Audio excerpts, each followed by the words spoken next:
Bonjour, alors dans cette vidéo, je vais essayer de vous expliquer ce que j'ai compris sur un composant qui m'était jusqu'à maintenant assez mystérieux, c'est l'ampli OP, l'ampli opérationnel.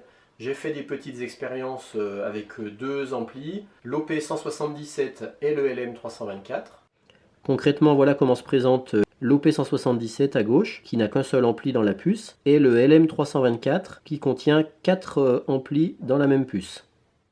Alors je vous préviens tout de suite, ça ne sera pas un cours magistral sur les amplis opérationnels parce que je ne suis vraiment pas assez calé là-dedans, mais simplement dans cette vidéo, je vais vous faire partager ce que j'ai compris. Donc ça sera simplement de l'initiation et de la vulgarisation, ce qui vous permettra déjà par exemple d'utiliser l'ampli OP177 dans une fonction d'amplification par exemple de x10. Alors pour ça, je vous propose déjà pour commencer de passer au tableau.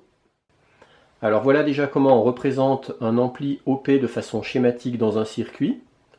Et voilà comment par exemple se présente l'ampli OP177 réellement.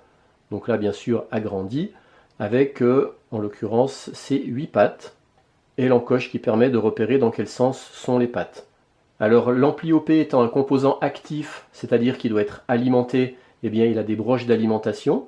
Donc sur le schéma symbolique, elles sont représentées comme ça, V+, V-. Et concrètement, sur la puce de l'ampli OP177, ça correspond à cette broche-là et à cette broche-là. Ensuite, il y a deux portes d'entrée, une porte de sortie. On retrouve les deux portes d'entrée, la porte de sortie. Les deux pins là servent à faire des trims. Donc moi concrètement pour l'instant j'ai pas le niveau pour m'en servir, donc je ne m'en sers pas. Et puis cette broche là ne sera connectée à rien du tout. Alors au début que je me suis intéressé aux amplis OP, déjà je ne comprenais pas cette notion de in plus, in moins, parce que pour moi le plus c'était le plus et puis le moins c'était le moins. Alors qu'en fait c'est pas ça, c'est une notion de entrée, de porte d'entrée non inverseuse et de porte d'entrée inverseuse. Moi mes premières expériences que j'ai fait avec l'ampli OP, c'est avec le LM324, et en fait je m'en servais simplement en mode comparateur de tension, c'est-à-dire sans contre-réaction. Donc ça, on va y revenir après. Alors deuxième difficulté à laquelle je me suis heurté concernant les amplis OP, en regardant des vidéos tutoriels sur internet, par ailleurs de très bonnes vidéos, mais que je n'avais pas le niveau pour comprendre, eh bien on nous expliquait que l'ampli opérationnel, en fait c'est un amplificateur qui amplifie une différence de tension entre ces deux portes d'entrée. C'est-à-dire que quand on a une différence de tension entre cette porte-là et cette porte-là, eh bien, en sortie, on va avoir la différence qui va être amplifiée. Mais juste après, on nous expliquait que quand l'ampli travaille en équilibre, ce que je ne savais pas ce que ça voulait dire, eh bien, on nous expliquait qu'il n'y avait pas de différence de tension entre les deux portes d'entrée. Donc moi, je me disais, je ne comprends pas. On nous dit que l'ampli, il sert à amplifier une différence de tension entre ces deux portes d'entrée, et donc de faire ressortir cette différence amplifiée en porte de sortie. Et après on nous dit qu'il n'y a pas de différence de tension entre ces deux portes d'entrée. Donc vraiment, je ne comprenais rien. Eh bien l'explication, c'est que quand on se sert de l'ampli sans contre-réaction, c'est-à-dire sans ramener le signal de sortie sur une des portes d'entrée, eh bien on aura effectivement un signal de sortie qui sera l'amplification d'une différence de tension entre ces deux portes d'entrée, et on aura effectivement une différence de tension qui persistera entre ces deux portes d'entrée. Et quand on s'en sert comme ça, sans boucle de contre-réaction, eh bien j'en ai déduit qu'on s'en servait dans un mode comparateur de tension. Alors j'ai fait un petit schéma ici qui montre ce qui se passe quand on s'en sert en mode comparateur de tension. On retrouve nos deux portes d'entrée, entrée non inverseuse, entrée inverseuse.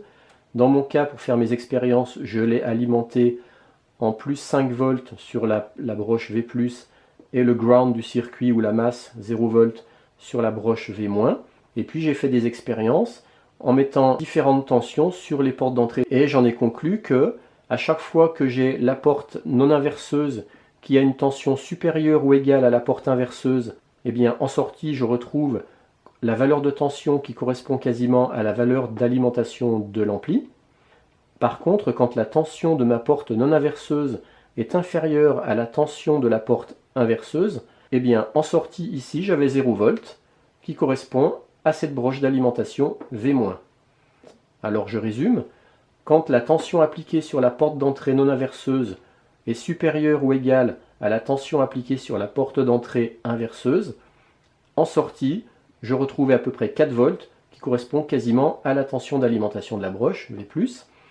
Et puis, à l'inverse, quand la tension appliquée à l'entrée non inverseuse est inférieure à la tension appliquée à la porte d'entrée inverseuse, et bien là, en sortie, je retrouve 0 volts, c'est-à-dire ma broche V-.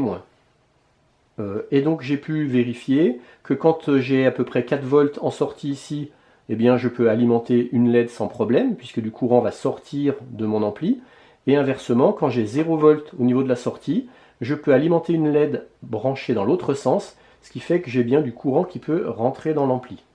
Alors quelque chose qui est très important de savoir dès maintenant concernant les amplis, c'est qu'on va dire que sur les portes d'entrée, non inverseuses et inverseuses, on va avoir une impédance quasiment infinie, c'est-à-dire en fait une résistance. C'est-à-dire qu'on n'aura quasiment aucun courant qui rentrera dans l'ampli, que ce soit par cette porte d'entrée ou celle-là. C'est pour ça qu'on parle d'impédance quasiment infinie. Par contre, en sortie, on aura une impédance nulle, c'est-à-dire qu'on pourra avoir un très gros courant qui pourra sortir de l'ampli. Donc en fait, l'ampli OP, il ne va prélever que des tensions en entrée, il ne va pas prélever de courant. Par contre, en sortie, il va faire sortir le courant maximum, il n'y a aucune résistance. Alors forcément, on comprend bien que l'ampli ne pourra pas faire ressortir plus de courant que ce qui peut rentrer par ses alimentations. Et de même, en tension de sortie, il ne pourra jamais faire ressortir une tension qui sera supérieure à sa tension d'alimentation V+, et il ne pourra jamais également avoir une tension qui sera inférieure à sa tension V-. Par contre, il faut savoir que l'ampli, on peut l'alimenter de façon symétrique avec par exemple du plus 15 volts ici et du moins 15 volts ici, ce qui fait qu'en sortie, le signal out pourra naviguer entre, pour faire simple, plus 15 volts et moins 15 volts. On ne pourra jamais avoir une tension supérieure à la tension du V+, et une tension inférieure à la tension du V-. Autre chose très importante qu'il faut aussi que je vous dise concernant l'ampli OP, c'est la notion de gain, c'est-à-dire qu'on a vu que son rôle c'est d'amplifier d'une différence de tension entre ces deux portes d'entrée, et en fait, en théorie, il a un gain infini, c'est-à-dire que la moindre petite différence de tension entre les deux portes d'entrée va être amplifiée à l'infini. Mais en fait, on ne pourra pas réellement aller à l'infini, puisqu'on a vu que la tension maximum ou minimum qu'on va obtenir en sortie ne pourra jamais dépasser les tensions d'alimentation maximum et minimum. Mais voilà, il faut retenir cette notion de gain quasiment infini en théorie. C'est pour ça qu'en mode comparateur de tension, si on a une très très faible différence de tension entre nos deux portes d'entrée, eh bien, on va être soit au maximum, c'est-à-dire presque aux 5 volts, 4 volts, soit au minimum 0 volts. Parce qu'en fait, l'ampli, lui, il cherche à amplifier de façon infinie la moindre différence de tension qu'il trouve entre ces deux portes d'entrée. Mais par contre, forcément, il est limité par ces tensions plus et moins d'alimentation. Donc le mode comparateur de tension, c'est sans boucle de contre-réaction, ça correspond à ça. Et par contre, quand on va l'utiliser avec une contre-réaction négative, on va ramener une partie du signal de sortie sur la porte d'entrée inverseuse, ce qui va nous permettre de contrôler le gain de l'ampli, c'est-à-dire son amplification. Donc avec des schémas spécifiques, on pourra par exemple obtenir une amplification simplement de x2, x3, x10, x100, x0,5. À ce moment-là, on parlera même d'atténuation. Alors j'ai représenté en pointillé des zones ici pour dire qu'il y a plusieurs montages possibles de contre-réaction négative. On va placer des résistances en pont diviseur de tension. On pourra utiliser l'ampli en mode inverseur, en mode non inverseur.